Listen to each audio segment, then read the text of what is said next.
Assalamu alaikum warahmatullahi ta'ala wa barakatuhu ‘yan uwa. A bidiyon mu na yau za mu yi bayani ne akan yadda za ka tura hoto a manhajar WhatsApp ba tare da wannan hoton ya rage quality ba. WhatsApp sun yi sabon update ne a kwanakin baya. Za ku ga idan ka tura hoto za ka ga ya rage quality, asalin quality da ka tura wannan hoton ba a haka zai je ba. To kar ku manta, idan yau da farkon fara ziyartar ka wannan channel ɗin, da Allah ka je ƙasa ka danna min subscribe, sannan ka danna alamar ƙararrawa ta yadda daga na saki sabbin videos nawa za su zo gare ka kai tsaye, sannan kai share na wannan bidiyo domin yan uwa su ma su gani su amfana da wannan bidiyo. Nagode. Yauwa, kai tsaye abin da za ka yi shine za ka je zuwa cikin WhatsApp ɗinka. Bayan ka je ka nemi WhatsApp ɗinka, kowane kalan WhatsApp ne inda kai updating nashi, amma mafi akasari a ce dai kana da asalin WhatsApp, saboda WhatsApp GB yana ɗan ba da matsala, kuma yana ma da matsala dai zan ce kai tsaye.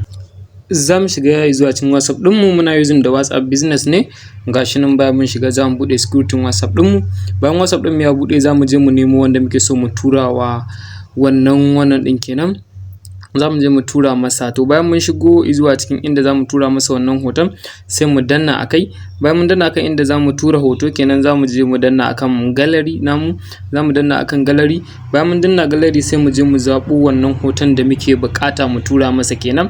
Asalin hoton mu ya kasance hoto ne mai kiliya kuma wanda yake da kyau sosai kenan. Bayan ga hoton da muke so za mu tura mai, gashi nan bayan mun danna akan hoton, gashi nan za ku ga hoton ya buɗe, yana da kiliya sosai da sosai.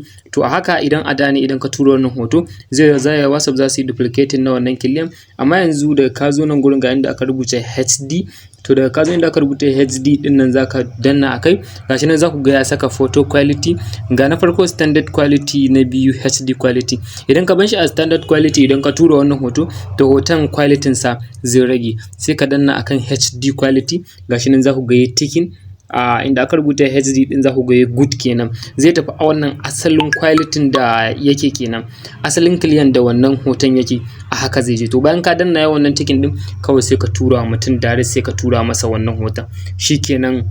Ka riga ka tura wa mutum Dare. Za ku ga ya saka tambarin HD, alamar kenan original picture ne, ba wai WhatsApp ba su rage masa quality ba. To wannan ita ce hanyar da za ka bi ka tura wannan hoto ba tare da quality sa ya ragu ba. Kar ku manta da yin liking na wannan bidiyo, sannan ku share ga yan uwa domin su gani su amfana. Nagode.